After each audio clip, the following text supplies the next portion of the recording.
여러분 안녕하십니까? 지금 여러분과 함께 사랑에 관한 말씀을 나누고 있습니다. 우리가 새삼스럽게 사랑에 대한 이야기를 해야 할 필요가 있겠습니까? 그런데 이번에 여러분들에게 드리는 말씀의 주제는 사랑의 로드맵이라고 하는 것입니다. 즉, 사랑을 찾아가는 지도라고 하는 말씀을 드리는 것입니다. 우리가 사랑을 해야 되는데 어떻게 사랑을 구체적으로 할 수 있을까? 어디를 찾아갈 때 지도를 가지고 자세하게 조심스럽게 찾아가듯이 우리들이 우리의 삶 속에서 사랑을 이렇게 해 나갈 수 없을까? 이렇게 해 나가십시다 하는 마음으로 말씀을 드리는 것입니다.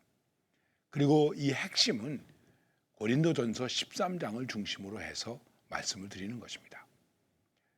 이미 여러 차례 말씀을 드렸고 오늘은 5번째 시간이 되었습니다. 사랑을 찾아갑니다. 사랑은 오래 참는다. 사랑은 온유하다. 사랑은 투기하지 않는다. 시기하지 않는다. 오늘은 여러분들에게 사랑은 자랑하지 아니한다. 이렇게 말씀드리는 것입니다. 여러 번 말씀드렸습니다. 사랑은 어떤 논리가 아닙니다. 철학적인 개념도 아닙니다. 에릭 프롬이라고 하는 사람은 우리말로 번역되기는 사랑의 기술이라고 하는 책을 썼습니다. Art of Love. 그 아트라고 하는 말은 기술이라는 뜻도 되지만은 예술이라는 뜻도 되지 않습니까? 예술은 길다. Art is long. 그것처럼 예술이라고 하는 말도 씁니다. 그래서 저는 그렇게 생각합니다. 사랑은 예술이다. 기술이 아주 잘 발달되고 아주 정교한 기술을 가지고 무언가를 만들어낼 때 그 기술은 뭘로 승화하게 될까요? 예술로 승화하게 되겠죠. 여러분, 기술자, 예술가. 기술자도 훌륭하신 분입니다. 그런데 우리는 그 기술을 뛰어넘어서 그 기술이 뭐가 되어야 할까요? 예술이 되도록 해야 된다고 하는 것입니다. 우리는 사랑하는 여러 가지 방법이 있습니다. 사랑할 수 있는 기술들이 있습니다.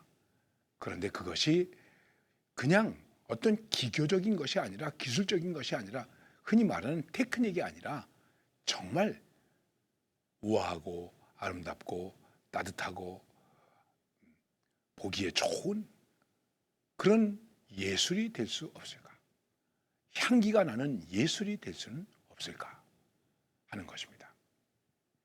그래서 지금 사랑의 로드맵을 하나하나 찾아가고 있는데 그중에 오늘 말씀드리는 것이 사랑은 자랑하지 아니한다 하는 것입니다.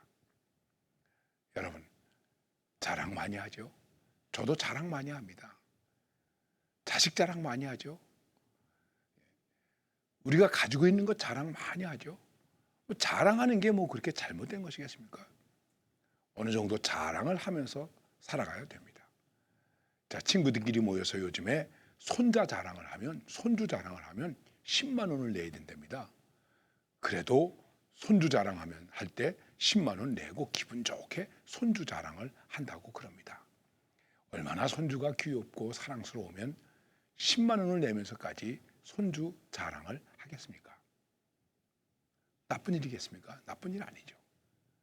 우리 아들 자랑하고 집안 자랑하고 내가 어떤 한 일 자랑하고 하는 것입니다.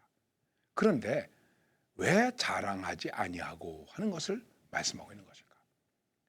여러분, 자랑이라고 얘기할 때 지금 여러분들에게 말씀드린 것처럼 우리가 생활 속에서 서로 나눌 수 있고 또 서로 위로하고 격려할 수 있는 그런 정도의 선에서 자랑이 되면 괜찮은데 이 자랑이 그렇지 못할 수 있는 위험을 많이 가지고 있다는 것입니다. 우선 자랑한다고 할 때 그 자랑이라고 하는 말 속에는 어떤 의미가 있느냐 하면은 허풍선이라는 의미가 있는 것입니다. 허풍선. 풍선, 바람 빠지면 그만입니다. 바로 우리의 자랑 속에 허풍이 있다는 것입니다. 이게 문제가 되는 것이죠.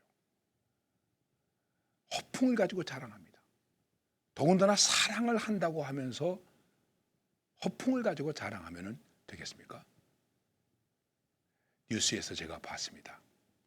일본의 어떤 기업이 한국에 수혜를 당한 사람들에게 도움을 주기 위해서 1억이라고 하는 돈을 도네이션 했습니다. 참 감사한 일 아니겠습니까? 그런데 그 1억을 내면서 그 밑에 수해를 당한 사람들을 돕는 어떤 것을 사진으로 낸 것이 아니라 바로 자기네 회사의 제품을 신문에 이렇게 낸 것입니다. 그러니까 결국은 어떻게 된 겁니까? 1억을 내면서 회사 자랑하고 제품 자랑한 거죠. 이거는 수재 의원금을 낸 것이기도 하지만은 한쪽으로 생각해 보면 그거를 이용해서 뭘 한 것일까요? 광고한 것 아닙니까? 그 일반적으로 신문에 광고하려면 돈 많이 들지 않습니까? 그러니까 수재 의원금도 내고 자기네 회사도 자랑하고 아주 일거양득이 된 것이죠. 그 뉴스를 들으면서 보면서 좀 씁쓸한 마음이 들었습니다. 적습니다만 수재를 당한 사람들에게 도움이 되기를 바랍니다. 우리가 한국인을 사랑하는 마음으로 드리는 것입니다. 감사합니다. 뭐 이렇게 좀 했으면 얼마나 좋았겠습니까? 그래서 약간 언론에서 좀 비판적인 얘기를 하기도 했습니다. 자, 수재 의원금을 내신 분들 신문에 광고 내고 또 신문에 내는 거 좋습니다. 그런 것들은 일종의 또 영수증 역할을 하는 것 아니겠습니까? 우리가 목회하면서 가끔 이런 일이 있습니다. 주보에 자기 이름이 빠졌다는 것이죠. 왜? 헌금했는데 이름이 빠졌다는 것입니다. 그래서 사무실에 와서 막 크게 화내고 그런 사람도 있습니다. 일 똑바로 해! 그런 분들도 있습니다. 우리는 뭐라고 말합니까? 이름도 없이 빚도 없이 감사하며 섬기리다. 자랑하지 않고 섬긴다 그러면서 내가 한 것에 대해서 자꾸만 자랑하려고 하는 것입니다. 그 속에 자기 허풍이 들어 있습니다. 제 이름이 정영택입니다. 근데 가끔 이렇게 이름을 씁니다. 정영태. 그리고 어떤 때는 말이죠. 정영택이라고 써야 할 것을 전영택 이렇게 쓰기도 합니다. 좀 제대로 해주지 이렇게 생각이 들 때도 있습니다. 제가 잘났다고 하는 말씀은 아니고 영택이면 어떻고 영태면 어떠냐. 전영택이면 어떻고 정영택이면 어떤가. 여러분 주보에 이름이 좀 들어가면 어떻고 한번 빠지면 어떻겠습니까? 또 사무실에 가서 조용히 잘 살펴보면 확인하면 되지 않겠습니까? 우리는 이렇게 자랑합니다. 그 자랑 속에는 무엇이 있습니까? 허풍이 들어있고 그 허풍과 함께 거기서 바람이 나오는데 그 바람은 무엇을 의미하는 것일까요? 상대를 압도하려고 하는 것입니다. 내가 이렇게 했는데. 그래서 자랑은 나쁜 것입니다. 사랑은 자랑하지 아니한다.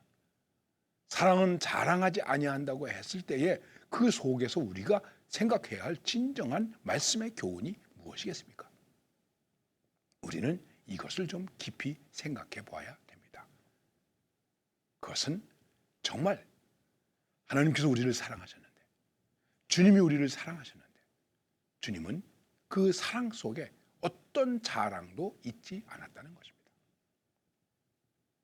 주님께서 10문둥이를 고쳐주셨습니다. 다 나았습니다. 그런데 한 사람만 예수님 앞에 와서 감사하다고 인사했습니다. 10분의 1만 인사했습니다. 예수님께서 괘씸한 놈들, 내가 10명이나 고쳐줬는데 한 명만 와? 저 같으면 한 명이란 말도 안 하고 한 놈만 와? 이렇게 말했을지도 모르겠습니다. 예수님은 그러지 않으셨습니다. 예수님이 십자가에 달려서 돌아가시게 되었습니다. 재판을 받습니다. 그런데 거기 아무도 예수님을 위해서 누군가가 증언해주거나 위로해주지 않았습니다. 그때 예수님께서 나는 참 억울하다. 베세다 들판에서 나한테 빵 얻어먹은 사람들아, 나한테서 병 난 사람들아, 뭐 좀 나를 위해서 너희들이 변호도 좀 해야 되고 증언도 좀 하고 그래야 되지 않느냐. 예수님이 그러셨습니까? 야 나사로야, 너 어디 있니? 너라도 나와서 죽은 나를 살려주신 분입니다. 그렇게 좀 증언하고 이분은 죽이면 안 됩니다. 이렇게 증언해줘야 되지 않겠느냐? 그런데 예수님은 말씀도 안 하시고 찾지도 않으셨습니다. 예수님은 십자가를 지시면서 죽으시는 사랑을 하셨지만 그 속에 자랑이 없습니다. 내가 이렇게 죽는다, 자랑이 없습니다. 여러분, 우리가 좀 사랑 좀 했다고 해서 자랑할 게 뭐가 있겠습니까? 자랑하는 순간 그것은 어떻게 되겠습니까? 허풍선이 되는 것입니다. 그리고 조금 더 깊이 생각하면 우리가 사랑을 하면서도 자랑할 수 없는 이유가 있습니다. 그것은 내가 지금 사랑하고 있는 것, 그것보다 더 큰 사랑을 받았기 때문에 그런 것입니다. 그렇습니다. 자식이 부모님의 사랑을 감당할 수 있습니까? 감당할 수 없습니다. 90 넘으신 저희 어머님이 살아계십니다. 그런데 제가 목사이고 은퇴까지 한 사람이지만 우리 어머니가 저에게 주신 사랑과 제가 어머니에게 드리는 사랑은 비교할 수가 없는 것입니다. 비교할 수가 없는 것입니다. 우리가 부모님 앞에 가서 어머님, 아버님 죄송합니다. 제가 제대로 은혜도 갚지 못했습니다. 그러면 우리 부모님들이 뭐라고 말씀하실까요? 그래, 앞으로 좀 잘해, 똑바로 해. 그럴 부모님들이 계시겠습니까? 나는 괜찮다. 네 자녀들이나 잘해라. 네 자녀들에게나 잘해라. 이런 얘기가 있습니다. 부모님도 특별히 어머님께서 아이를 낳을 때 그 고통이 얼마나 심하시겠습니까? 아버님 날 낳으시고 어머님 날 기르시니 이렇게 말하고 있지만 아버지인 제가 실제로 해산을 하지 않았으니까 그 고통이 얼마나 아픈지는 잘 모르겠습니다. 그런데 고통은 굉장한 고통일 거라고요. 그래서 아이를 낳고서 대개 여인들이 그렇게 말한대요. 다시는 아이 안 낳는다고. 그런데 그 다음에 또 낳아요. 요즘은 잘 안 낳습니다. 근데 옛날에는 또 낳고 또 낳고 또 낳습니다. 왜 그런지 아십니까? 여러 가지 이유가 있지만은 그때의 고통을 잃어버린다는 거예요. 그 고통이 계속해서 생각나면 그리고 계속해서 지금 느껴지면 아이를 낳을 수 없다는 거예요. 요즘 사람들은 그런 걸 아는지 모르는지 모르겠어요. 아예 도대체 아기를 안 낳으니까 뭐라고 얘기도 할 수 없겠습니다. 사랑은 자랑하지 않습니다. 그리고 내가 사랑한 것에 대해서 잊어버리는 것입니다. 그래야 자랑을 안 하게 되는 것입니다. 내가 했는데 이렇게 해줬는데 아니 이럴 수가 있는가? 그러면 사랑할 수 없게 되는 것이죠. 나는 더 큰 사랑을 받았다. 그렇기 때문에 내가 사랑한 것에 대해서 잊어버려야 되는 것입니다. 그래야 그것이 우리들의 삶 속에서 진정한 사랑으로 나타날 수 있고 예수님의 사랑이 바로 그런 사랑이었다는 것입니다. 우리는 이것을 잊지 말아야 됩니다. 우리가 사랑의 시인을 얘기할 때 마리아 라이너 릴케를 얘기합니다. 그런데 또 하이네 뭐 이런 시인이 있죠. 이렇게 말합니다. 바다는 진주를 가졌고 하늘은 별을 가졌고 내 마음에는 사랑을 가졌다. 바다는 크다. 하늘도 크다. 내 마음은 더 크다. 진주가 빛나고 하늘도 빛난다. 그런데 내 마음의 사랑은 더 빛난다. 여러분, 자랑하지 아니해도 우리의 마음에 있는 사랑은 빛나게 되어 있는 것입니다. 예수님은 예수님의 사랑에 대해서 아무 자랑도 하지 않으셨습니다. 그러나 십자가에서 아버지, 저들을 용서해 주세요. 내 영혼을 아버지 손에 부탁하나이다. 이 사랑은 어떻게 됐습니까? 주님의 십자가의 사랑은 계속해서 빛나고 있습니다. 자랑하지 않아도 그 십자가가 사랑을 말해주고 있습니다. 사랑을 빛내주고 있습니다. 바로 이것입니다. 사랑은 그 사랑 자체가 빛을 내주고 있습니다. 여러분과 제가 사랑하면 그 사랑이 빛을 내주고 있습니다. 내가 떠버리지 않아도 됩니다. 내가 자랑하지 않아도 됩니다. 내가 큰 소리 치지 않아도 됩니다. 왜 안 갚느냐고 말할 필요도 없습니다. 내가 진정한 사랑을 했다면, 정말 주님의 십자가의 사랑을 본받는 사랑을 했다면 그 사랑은 빛나게 되어 있는 것입니다. 지금 이것이 필요합니다. 요즘 코로나 때문에 많이 힘드시죠. 그런데 이때 우리는 이런저런 불평을 할 것이 아니고 정말 예수님의 십자가의 사랑을 나타낼 수 있어야 됩니다. 그러면 어떻게 되겠습니까? 교회가 빛납니다. 그리스도인들이 빛납니다. 하나님의 영광이 드러나게 되어 있습니다. 자랑하지 않아도 빛낼 수 있는 사랑, 이것이 오늘 우리 가운데 충만할 수 있기를 바랍니다. 감사합니다.